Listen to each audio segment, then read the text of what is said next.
ಈಗ ಕೆಲವ್ರಿಗೆ ಪೀರಿಯಡ್ಸ್ ಆದರೆ 1 ಡೇನಲ್ಲೇ ಆ ಬ್ಲೀಡಿಂಗ್ ನಿಂತೋಗುತ್ತೆ, ಆಮೇಲೆ ಸಣ್ಣ ಪುಟ್ಟ ಪೇನ್ ಇರುತ್ತೆ. ಇನ್ನು ಕೆಲವ್ರಿಗೆ ಪೇನು 3-4 ದಿನ ಇರುತ್ತೆ, ಜೊತೆಗೆ ಬ್ಲೀಡಿಂಗು 3-4 ದಿನ ಆಗುತ್ತೆ.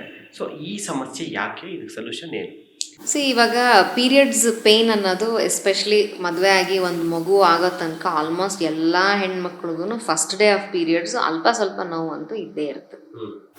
ಅಷ್ಟನ್ನ ತಡ್ಕೊಳ್ಳೋ ಶಕ್ತಿ ಇರ್ತದೆ ಎಲ್ಲರಿಗೂ ಇರುತ್ತೆ. ಏನೋ ಶುರುನಲ್ಲಿ ಇವತ್ತೇನೋ ಟೆಸ್ಟ್ ಇತ್ತು, ಎಕ್ಸಾಮ್ ಇತ್ತು ಅಂತ ಮಗುಗೊಂದು ಸಣ್ಣದೊಂದು ಮೆಫ್ತಾಲ್ ಸ್ಪಾಸ ಆ ಥರದ್ದು ಏನೋ ಕೊಟ್ಟು ಕಳಿಸ್ತಾರೆ. ಆಮೇಲೆ ಕಾಲಕ್ರಮೇಣ we all learn the skills to endure that little bit of pain. ಅಷ್ಟೊಂದೇನಿರಲ್ಲ, ಬಟ್ ಕೆಲವು ಕಂಡೀಷನ್ಸ್ ಅಲ್ಲಿ ಸಿವಿಯರ್ ಪೇನ್ ಇರುತ್ತೆ, ವಾಮಿಟಿಂಗ್ ಇರುತ್ತೆ ಅವ್ರಿಗೆ, ಮತ್ತೆ ಪೀರಿಯಡ್ಸ್ ಟೈಮಲ್ಲಿ ಲೂಸ್ ಮೋಷನ್ಸ್ ಆದಂಗಿರುತ್ತೆ, ಸೀಟ್ ಏರಿಯಾ ಎಲ್ಲ ಕಂಪ್ಲೀಟ್ ನೋವು ಇರುತ್ತೆ, ತೊಡೆ ಎಲ್ಲ ನೋವು, ಕಾಲೆಲ್ಲ ನೋವು, ಎದ್ದೇಳಕ್ಕಾಗಲ್ಲ ಅಂತಾನು ಇರುತ್ತೆ. ಕೆಲವ್ರ ಮನೆಯಲ್ಲಿ ಏನಪ್ಪ ಏನ್ ಯಾರಿಗೂ ಆಗಿಲ್ದಿರೋಂಗೆ, ಯಾರು ಕಂಡಿಲ್ದಿರೋ ತರ ಇವಳೇನ್ ಸೀನ್ ಇಲ್ಲದ ಹುಡುಗಿ ಹಿಂಗ್ ಮಾಡ್ತೀಯಾಳೆ ಅಂತಾರೆ. ಬಟ್ ಆಕ್ಚುಲಿ ಬೇರೆ ಕಾರಣ ಇರುತ್ತೆ ಅದಕ್ಕೆ. There are some conditions. ಇವಾಗ ಹೆಣ್ಮಗುಗೆ ಅಕಸ್ಮಾತ್ ಯಾವ್ದಾರ something like submucous fibroid, polyp ಅಥವಾ ಎಂಡೋಮೆಟ್ರಿಯೋಸಿಸ್ ಮತ್ತೆ ಅಡಿನೋಮಯೋಸಿಸ್ ಅಂತ ಕಂಡೀಷನ್ಸ್ ಇದೆ. ಇಂಥ ಕಂಡೀಷನ್ಸ್ ಅಲ್ಲಿ ಏನಾಗುತ್ತೆ, ಪೀರಿಯಡ್ ಶುರು ಆಗಕ್ಕೆ ಅಥವಾ ಒಂದ್ ದಿವಸ ಮುಂಚೆ ಅಥವಾ ಪೀರಿಯಡ್ಸ್ ದಿವಸದಿಂದ ಶುರುವಾಗಿ ಆಲ್ಮೋಸ್ಟ್ 4-5 ಡೇಸ್ ಕಂಟಿನ್ಯೂಸ್ ಪೇನ್ ಇರುತ್ತೆ. ಹೆವಿ ಬ್ಲೀಡಿಂಗು ಇರುತ್ತೆ. ಎಂತ ಪೇನ್ ಇರುತ್ತೆ ಅಂದ್ರೆ ನಿಮ್ಗೆ ನಾರ್ಮಲ್ ಕೆಲಸ ಎಲ್ಲ ಮಾಡಕ್ಕೆ ಆಗಲ್ಲ. ಆತರ ಸತತವಾಗಿ 3-4 ತಿಂಗಳ ಮೇಲ್ ಆಗ್ತಾ ಇದ್ರೆ ದಯವಿಟ್ಟು ಒಂದು ಗೈನಕಾಲಜಿಸ್ಟ್ ಹತ್ರ ಹೋಗಿ ಸ್ಕ್ಯಾನ್ ಮಾಡಿಸ್ಕೊಳ್ಳಿ. Treat the condition. Pain is just the tip of the iceberg. ಬೇರೆ ಕಂಡೀಷನ್ ಇರುತ್ತೆ, ಬೇಸ್ ಆಫ್ ದ ಐಸ್ಬರ್ಗ್ ನ ನೋಡ್ಕೊಂಡು ಅದನ್ನ ಟ್ರೀಟ್ ಮಾಡಿದ್ರೆ ಪೇನು ಸರಿ ಹೋಗುತ್ತೆ. So that is one thing. Otherwise normal pain first ಡೇಗೆ ಮಾತ್ರ ಇರುತ್ತೆ.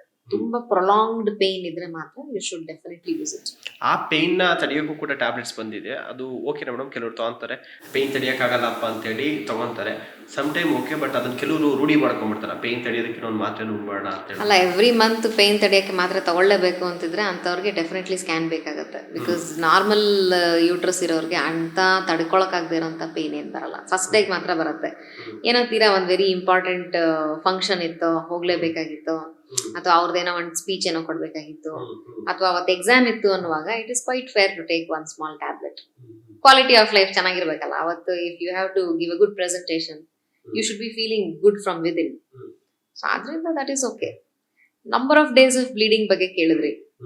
Normally about 3 days of a good flow and ಅದ್ರ ಮೇಲೆ 1 or 2 days ತನಕ ಇರೋದು ಕ್ವೈಟ್ ನಾರ್ಮಲ್.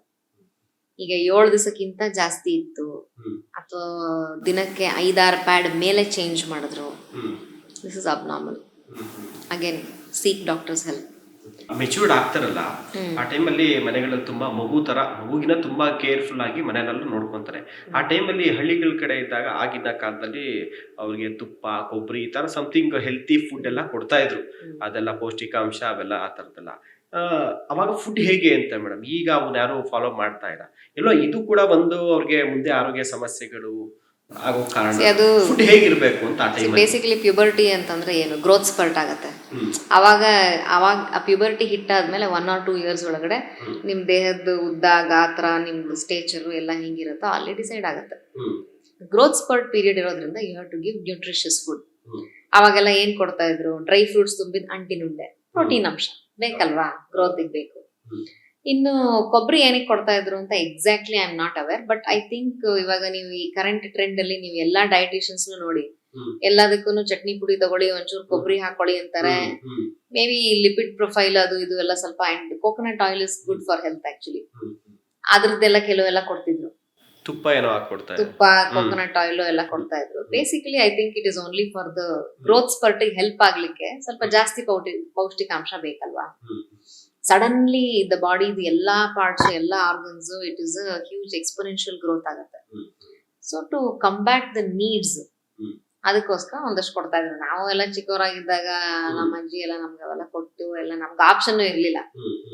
ನಮ್ಮಮ್ಮ ಅಥವಾ ನಮ್ಮ ಅಜ್ಜಿ ಎಲ್ಲ, even after I became a doctor, ನನ್ನ ಮಕ್ಕಳು ಹುಟ್ಟಿದ್ಮೇಲೆ ಕೂಡ ನಮ್ಮಮ್ಮ ಹೇಳೋರು, ನಿಮ್ದು ಡಿಗ್ರಿ, ಡಾಕ್ಟರ್ ಸರ್ಟಿಫಿಕೇಟ್ ಎಲ್ಲ ನೀನ್ ಆಸ್ಪತ್ರೆಯಲ್ಲಿ ಇಟ್ಕೊ, ಇಲ್ಲಿ ನಾನ್ ನಿನ್ ಬಾಣಂತನ ಮಾಡ್ಬೇಕಾದ್ರೆ ನಾನು ಹೇಳ್ದಂಗೆ ನೀನ್ ಕೇಳ್ಬೇಕು ಅಂತ.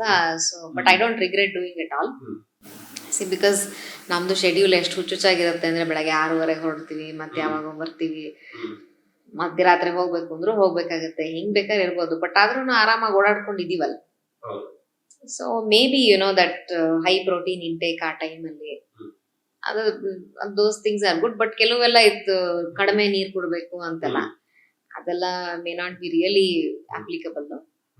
But yes, good amount of protein, vegetable, ಏನೇನ್ ಅಂಶಗಳೆಲ್ಲ ಬೇಕಲ್ವಾ.